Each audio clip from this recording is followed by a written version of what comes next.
Hello people, সকলকে স্বাগত বং ভুমনিয়ার আরো একটা নতুন ভ্লগে। দিনটা ছিল সরস্বতী পুজোর দিন, আর আজকে তোমাদের এই ভ্লগে আমি আমাদের একটা দিনের গল্প শেয়ার করব। তার আগে একটা কথা বলে নি, আমি যে শাড়িটা পরেছি এটা অঙ্গরাজ বুটিক থেকে নেওয়া, আর তোমরা চাইলে এই কমফোর্টেবল শাড়িটার জন্য ওদের পেজটা ভিজিট করতে পারো।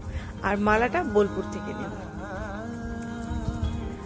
মোটামুটি হাফ ডে এর কথা বলে 4টে পর্যন্ত অফিস করে আমরা সবাই এক জায়গায় হয়েছিলাম, কারণ আমাদের প্ল্যান ছিল আমরা একটু বাইরে কোথাও ঘুরতে যাব। আর যারা আমার ব্লগ দেখে বা আমাকে পার্সোনালি চেনে তারা বাকি 3টে মেয়েকে একদম হাতে গোনা চেনে, সেটা হচ্ছে অলিশা, সোহিনী, তৃষা।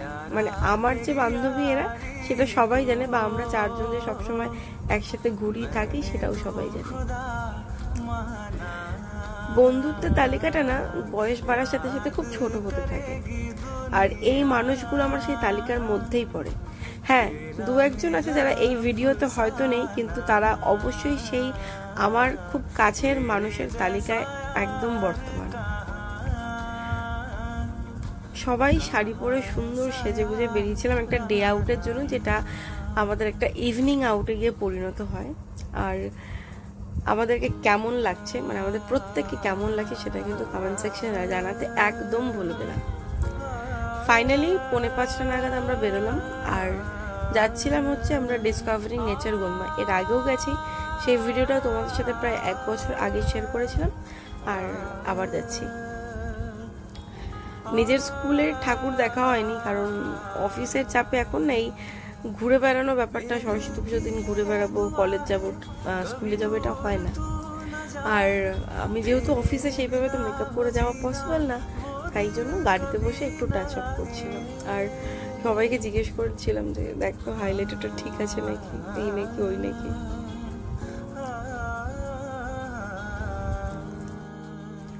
আচ্ছা, আমাকে একটা কথা তোমরা কমেন্ট সেকশনে জানিও যে রেগুলার ভ্লগ দিলে কি তোমরা খুব পছন্দ করবে, নাকি এই মাঝে সাঝে কোথাও গেলাম কিছু করলাম সেই ভ্লগগুলো দেবো।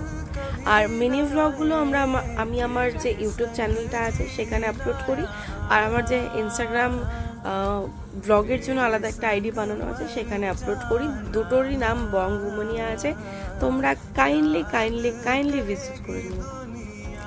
আরও একটা কথা বলে দিই, এটা কিন্তু আমাদের ধানভি সোনা আসার আগের ভিডিও। আর সবাইকে একটা জিনিস জানাই যে আমাদের অলিশার মেয়ে হয়েছে, তার নাম রাখা হয়েছে ধানভি। আর কিছুটা সময় গেলে ওকে নিয়েও একটা সুন্দর ভ্লগ হবে। কালারটা পুরো ভালো লাগছে মুখে। সুচুরি খা নিজের মুখে নিজে। কেক আনতে হবে, কেক দেখা সব দেখাবি। এই সপ্তশীকে তো ভালোই আসছে।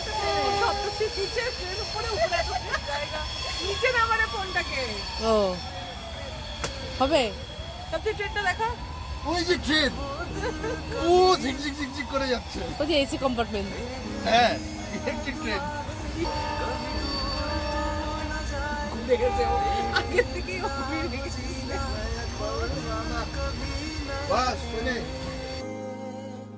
অনেকেই ভাবতে পারে যেহেতু অফিসের পর ছুটি পেয়েছি আর সরস্বতী পুজো ছিল, আমরা না ঘুরে গুলমায় কেন গেলাম। আসলে তৃষার জন্মদিন আর সোহিনী সানির অ্যানিভার্সারিটা সেম ডেটে পড়ে, একদিনে সেটা সেলিব্রেট করা হয় না, জন্য আমরা পরে একটা দিন সেটা বেছে নিই।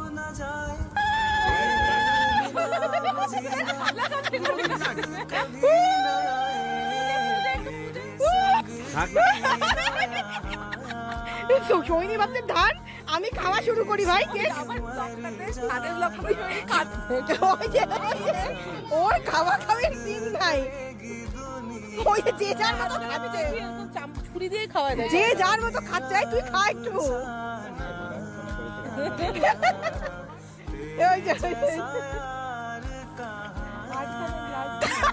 সানি টাকা থাকলো তাও সানিকে খাওয়াইলো না। यारा तेरी यारी को मैंने तो खुदा माना, याद करेगी दुनिया तेरा मेरा আমি মাঝে মধ্যে চেষ্টা করি যে রোজ কিছু না কিছু ব্লগ দিই, কিন্তু আসলে ব্যাপারটা কি এত সাদামাটা জীবনে না ওই রোজ ব্লগটা হয়ে ওঠে না। তাও চেষ্টা করছি রোজ কিছু না কিছু পোস্ট করার, আর তোমরাই পারো আমাকে সেই আমার মধ্যে এনার্জিটা জোগাতে যে আমি আরো ব্লগ বানাই। আর এখানে চলছিল গিফট ওপেন করার পালা।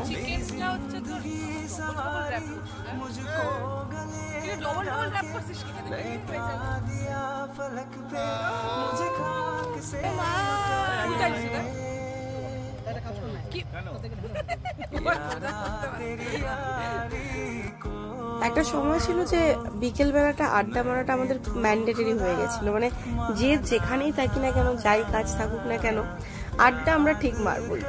আর কিন্তু এখন ব্যাপারটা এরকম হয়ে গেছে যে ওদের সংসার হয়ে গেছে, একজন মেয়ের মা হয়ে গেছে, আর যারা বিবাহিত তাদের তো সংসারের চাপ অবশ্যই আছে। এই করে এখন আমাদের সেই ওই আড্ডার ব্যাপারটা চলে গেছে ঠিকই, মিস হয়ে গেছে ঠিকই, কিন্তু বন্ধুত্বটা আর জীবন এইরকমই যেন থাকে। তোমাদের সাথে দেখা হবে একটা নতুন ভিডিওতে আবার।